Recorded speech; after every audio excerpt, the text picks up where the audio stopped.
I'm Professor Angela Upchurch, and I'm a professor of law at Southern Illinois University. In this video, I'm going to talk about some easy ways to improve class videos. In spring 2020, you might have found yourself either creating and posting or using pre-made videos to teach part of your class.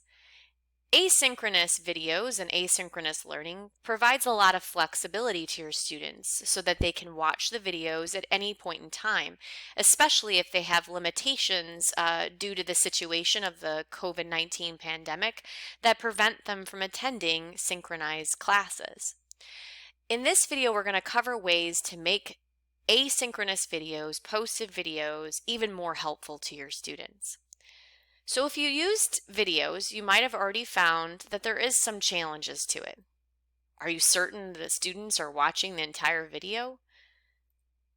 Are they engaging with it? Are they reflecting and thinking critically? That's certainly our goal and desire, but how do you know for sure?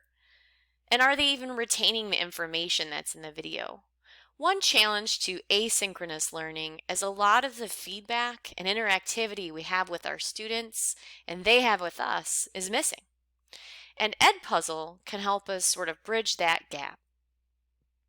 It's located at www.edpuzzle.com, and what I'm going to do is preview some of the features it has and then walk you through how to use a few of the simple techniques. One thing I really like about EdPuzzle is that it's extremely easy to use. You can use videos you've created, you can use videos that you have in a file copy, or you can use videos that you found on the web. Really, any video can be uploaded to EdPuzzle. Additionally, it's free. There is a paid version, but the free version is very robust. You can upload up to 20 videos, and the length does not matter. It's just the number total of videos, and you can erase videos and reload it. So the free version is really helpful tool. The paid version allows you to have an unlimited library of videos that you can create and store and not delete. But you can play around with it for a long time before you commit to using it in a paid version. So here's some of the features that you might enjoy. One is that you can add questions, including multiple choice and multiple select through EdPuzzle. So the student in the middle of the video at the appropriate place and time, as opposed to doing a quiz off on a different page or after watching a video, is given the question right there and then and is asked to reflect on what you want them to reflect on. You can also add short answer questions, making them write a prompt at any point in a video. And you can add notes so that you can add additional links, additional pictures, or additional comments from you at appropriate points in a video to add more enhancement to it. This is especially helpful if you're using a video that you didn't create, but you want to add more to it. I often use example videos in class, but I frequently pause them and tell students what they should be listening for and how to reflect on them. EdPuzzle will allow me to do that, even if they're online and they're not watching the video with me. The other thing I really like about EdPuzzle is it has a grading system to it and a way to provide immediate feedback to the students. So the light bulb moment happens right when they're watching the video, as opposed to listening to you, even taking a quiz offline later, and then realizing they missed something. And it gives them the immediate ability to repeat that section between quizzes just to see what they had missed. So it's really easy for the student to use and not feel like they have to rewatch an entire video or they feel kind of lost and defeated. And so the other aspect about grading is it gives feedback to you, and it has a very easy to use gradebook that exports to an Excel sheet. So you can use it if you want to keep track of grades for participation or grades for answering things successfully during the video. So what I'm going to do before we take questions is turn to EdPuzzle itself to show you how it works. So after you create an account on EdPuzzle, you'll have a content-based page. And if you look here, I've created, just for purposes of this demonstration, 2 mock videos that I'm going to show you. One that I also went in as a student and took some questions so I can show you how the Gradebook function works, and one that we're going to use to edit to show you how to drop things in. So all you need to do to add any video is click the Add Content button, which will allow you to find a video on your own hard drive or drag and drop it from somewhere else. I've been able to do that with YouTube videos, or if you have access to a video that you've used elsewhere in class and you have it saved in an electronic format on your computer, you can do that here. Once you've uploaded it, and that takes a little bit of time, that's why I preloaded these, you can then click on the video. And we're going to use this first one, which I've added nothing to show you how to make it work.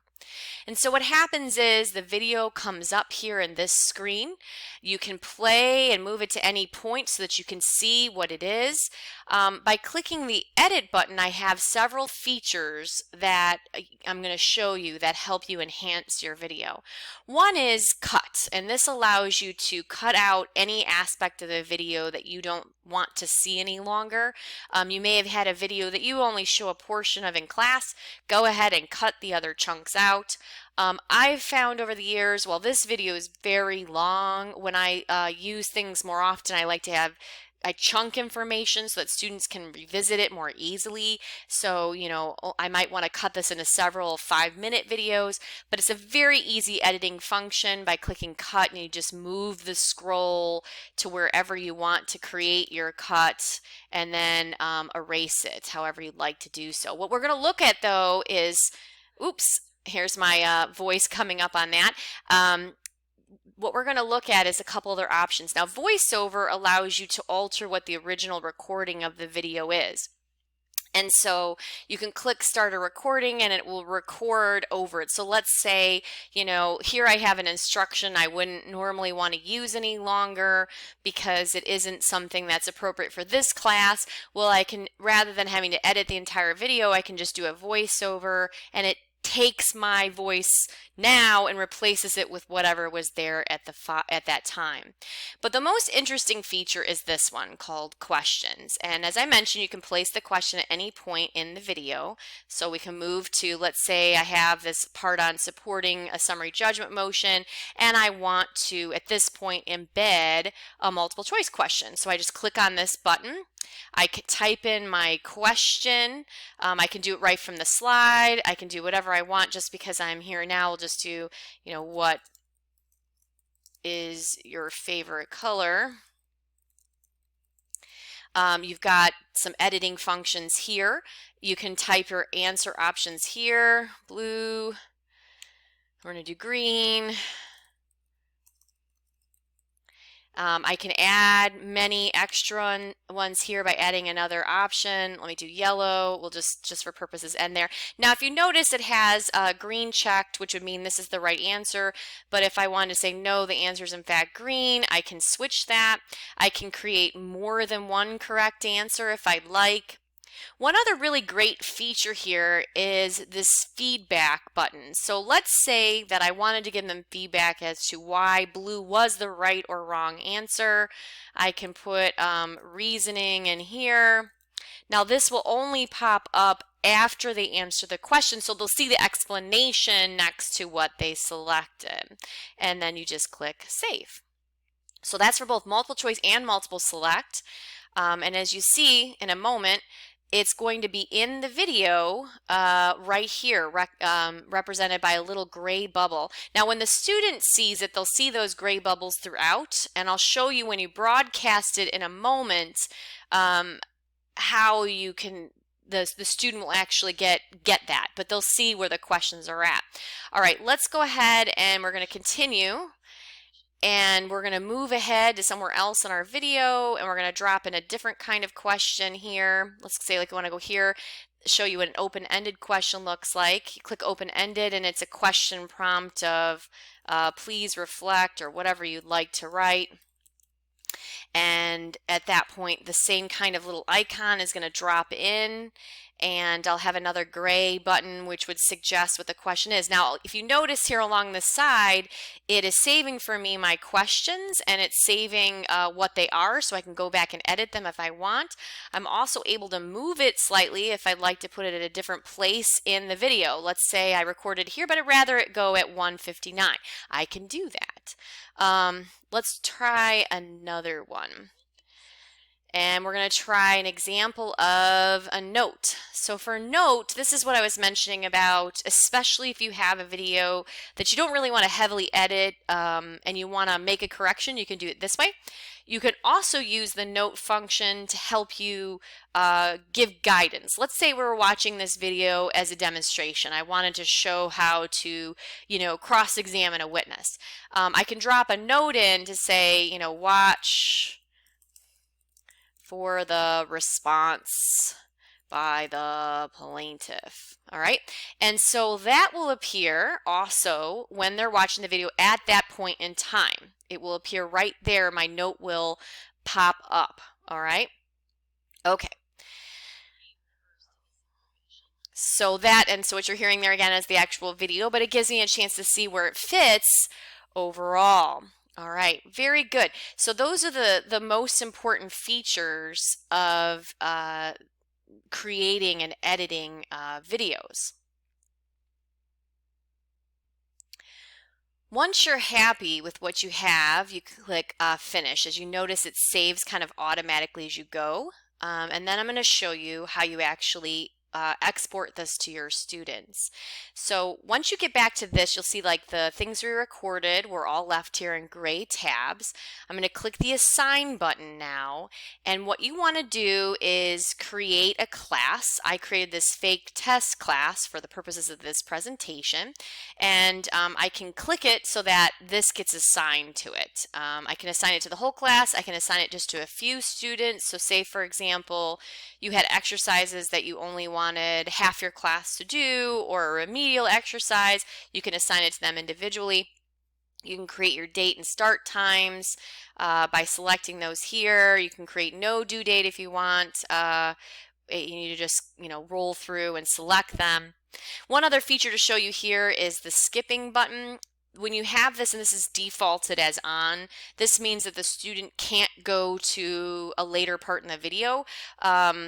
I like to click this off because the students do like to move around. It's still going to record how much they actually watched, even if I put the skipping feature as an okay thing. But if you really want them to address one part before you get to another part, leave it on as a default. If you don't care, I think they find it a little less frustrating if they're allowed to kind of jump around at their will, and you'll still see whether they finish it or not, and then you just click Assign and it will be posted to your class. Now, you can push this to your class by sending a link from the video directly, and this is in your share assignment, where you can copy the link and put this on your classroom page. If you're going to create a lot, it's easier just to give them a link to EdPuzzle where they can set up a free account and they'll see everything in there. So it's very easy. One last feature I wanted to show you was the Gradebook. In the Gradebook, you'll see, and this is from I made my own account pretend student and did this earlier exercise. This was the one I just assigned right now. And so if you click on any exercise, it'll show you how each student did. Now, I didn't watch my entire video, otherwise it would have said complete there. But I wanted to show you in this other video I created 4 questions. And here's the questions. I just made it random. If you look, the green buttons show, and this also shows to the student when they're watching the video, that they got those questions right, and that this one they got wrong, and that this one's ungraded. And so when we roll down, I get to see what they picked. I can even send them comments so that, like for this one, for example, I wrote, "Great job on this question," just to show you as an example of what that comment feature looks like. And when they go back to look at it, they'll be able to see my comments. and then the ones they missed and didn't get right, they'll see what the right answers were. This one isn't graded yet, and when I go in, I can see it's not because it's gray, and I can go ahead and click yes, or I can put a percentage, yes, but they only got 50% on this one, or 15, or whatever I want to do, or I can click they get 0, and then go ahead and save those so that I can grade to my next student, and it will be in there. Now, when I go back to the gradebook in general, I can actually export all of the grades to Excel by clicking this button. All right, so that brings me to the end of this video. I had already posted on an earlier portion of the video my email address. It's aupchurch@siu.edu, but hopefully you get a chance to experiment a little bit with EdPuzzle and make your static videos much more interactive.